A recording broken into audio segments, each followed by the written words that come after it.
2016 BJP തനിക്ക് 1200 കോടി രൂപയും യുവമോർച്ച ദേശീയ അധ്യക്ഷ സ്ഥാനവും വാഗ്ദാനം ചെയ്തിരുന്നതായി ഹാർദിക് പട്ടേലിന്റെ വെളിപ്പെടുത്തൽ. സൂറത്ത് ജില്ലാ ജയിലിൽ കിടന്ന സമയത്ത് ഗുജറാത്തിൽ നരേന്ദ്രമോദിയുടെ ചീഫ് സെക്രട്ടറിയായിരുന്ന കെ കൈലാഷ് നാഥനാണ് ജയിലിൽ തന്നെ വന്നു കണ്ട് വാഗ്ദാനം നൽകിയതെന്ന് ഹാർദിക് പട്ടേൽ നാഷണൽ ഹെറാൾഡ് പത്രത്തോട് പറഞ്ഞു.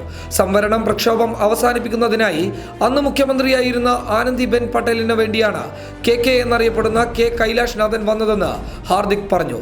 കൈലാഷ് നാഥൻ തന്നെ സന്ദർശിച്ചതിന് തെളിവ് വേണമെങ്കിൽ ജയിലിലെ CCTV ദൃശ്യങ്ങൾ ഗുജറാത്ത് സർക്കാരിന് പുറത്തുവിടാമെന്നും അപ്പോൾ അറിയാമെന്നും ഹാർദിക് പറഞ്ഞു.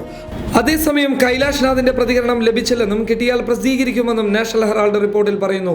മോദിയുടെ അടുത്ത ഉദ്യോഗസ്ഥരിൽ ഒരാളാണ് കൈലാഷ് നാഥ്.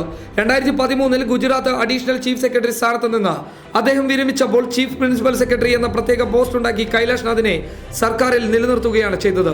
ഇന്ന് ഗുജറാത്തിൽ കോൺഗ്രസ് പ്രവർത്തക സമിതി യോഗത്തിൽ വെച്ച് ഹാർദിക് കോൺഗ്രസിൽ ചേരാനിരിക്കെയാണ് വെളിപ്പെടുത്തൽ ഉണ്ടായിരിക്കുന്നത്. ലോക്സഭാ തെരഞ്ഞെടുപ്പിൽ ജാംനഗർ മണ്ഡലത്തിൽ കോൺഗ്രസ് സ്ഥാനാർത്ഥിയായി ഹാർദിക് മത്സരിക്കുമെന്നും റിപ്പോർട്ടുകൾ ഉണ്ടായിരുന്നു. 2017 നിയമസഭാ തെരഞ്ഞെടുപ്പിൽ ജാംനഗർ മണ്ഡലത്തിന് കീഴിലുള്ള 7 നിയമസഭാ സീറ്റുകളിൽ 4 സ്ഥലത്ത് കോൺഗ്രസും 3 സ്ഥലങ്ങളിൽ BJPയുമാണ് വിജയിച്ചത്. News desk public Kerala.